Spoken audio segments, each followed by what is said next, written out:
देखिरहेका छौँ। साना राष्ट्रहरूमा, कमजोर राष्ट्रहरूमा आज साम्राज्यवादले, अमेरिकन साम्राज्यवादले आफ्नो अस्तित्व टिकाउने, आफ्नो अस्तित्व कायम गर्ने र ती राष्ट्रलाई उत्पीडित बनाउने हो। ती उत्पीडित राष्ट्रहरूको एकताबाट नै आज समाजवादी आन्दोलन अगाडि बढ्ने हो। त्यही विषयले लेनिनले अगाडि बढाउनु भएको थियो। त्यस अर्थमा पनि आज चाहिँ लेनिनको सान्दर्भिकता छ। लेनिनको सान्दर्भिकता बढेर गएको छ।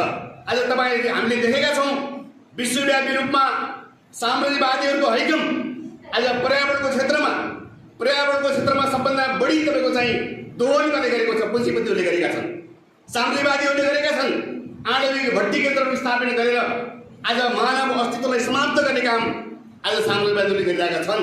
त्यसकारणले मानव जीवनको रक्षाका निम्ति पनि समाजवाद अपरिहार्य छ। साम्राज्यवादका विरुद्धको लडाइँ र आन्दोलन अपरिहार्य छ। त्यो ठहर हाम्रो पार्टीको। आज सङ्ख्याका हिसाबले हामी कति छौँ होला त्यो मुख्य कुरा होइन। कतिपय मान्छेले चुनावको मतका आधारमा पार्टीको विचारलाई तौल्ने गर्छ। आज सामाजिक सञ्जालमा हामीले देख्ने गर्छौँ हाम्रा विचारका पछाडि आज मतका आधारमा त्यसलाई तुलना गर्ने, कति भोट आएको थियो भन्ने आधारमा तुलना गर्ने। आजको भोटको टिन हामीले हेऱ्यौँ भने आजको नेपालको भोटको टिन कस्तो छ? सिद्धान्त त हामी संसदीय व्यवस्थालाई स्वीकार गर्दैनौँ।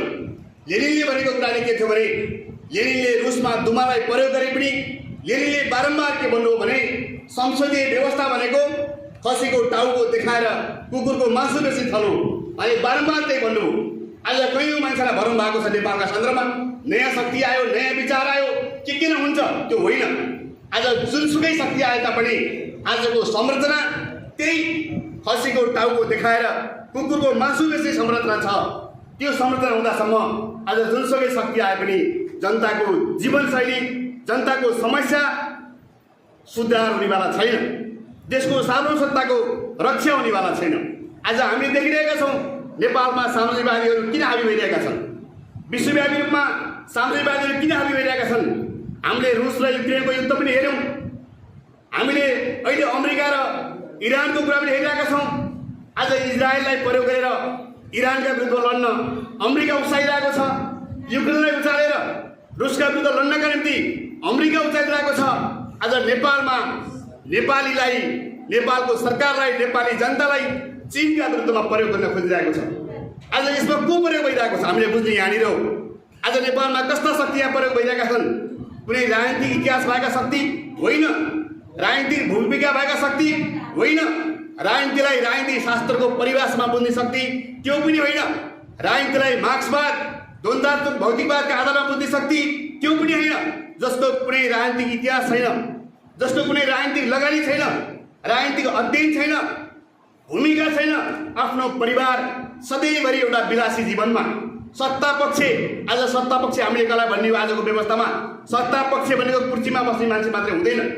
आज यहाँको सामन्तहरू सत्ता पक्षहरू हुन्, यहाँका मुठीभर पुँजीपतिहरू, दलालहरू ती सत्ता पक्षहरू हुन्। आज ती सत्ता पक्षहरूको जग्गा पनि ती सत्ता पक्ष थिए, आज पनि सत्ता पक्ष हामीले हेऱ्यौँ। आजको सत्तामा आउने मान्छेहरूका सम्पत्तिका विवरण हेरौँ त। आज पहेँलै छुन्। आज त्यो स्रोत के थियो? सत्ता नै थियो। त्यो आज हाम्रो पहुँचमा छ। सत्ताभन्दा बाहिर रहने मजदुर, किसानहरू, मेहनत मान्छेहरू हामीसँग त्यति सम्पत्ति छैन। त्यसकारण आज हामी जुन प्रकारको स्थितिमा छौँ यो स्थितिलाई हल गर्नका निम्ति निर्विकल्प भनेको कम्युनिस्ट आन्दोलन हो, मार्क्सवादी आन्दोलन हो, समाजवादी व्यवस्था हो। त्यसकारणले हामी जस्ता पार्टीहरू, राष्ट्रिय जनमोर्चा जस्तो पार्टी, आज हाम्रो इतिहास सबैलाई थाहा छ। नेकपा मसालको इतिहास सबै साथीहरूलाई थाहा छ।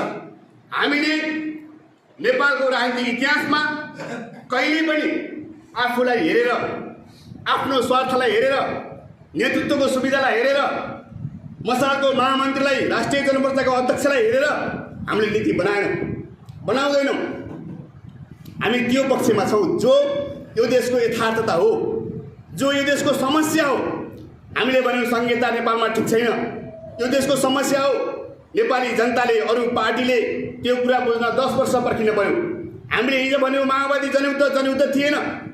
यो कार्यकर्ताहरूलाई हत्या गर्ने एउटा कार्यकर्ता युद्ध, एउटा केही सीमित मान्छेहरू सत्तामा जाने, सत्ताको भर्याङ बनाउने केही थियो भन्यौँ।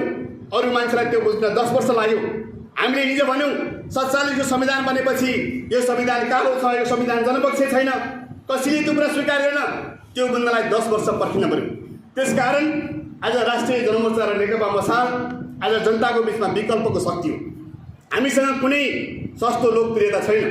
आज नेपालका अरू वामपन्थी पार्टी तपाईँ हेर्नुहोस्, सस्तो लोकप्रियता, कम्युनिस्टभित्र पपुलरिजम, एमालेभित्र त्यही, माओवादीभित्र त्यही, कम्युनिस्टभित्र अधिनायकवाद।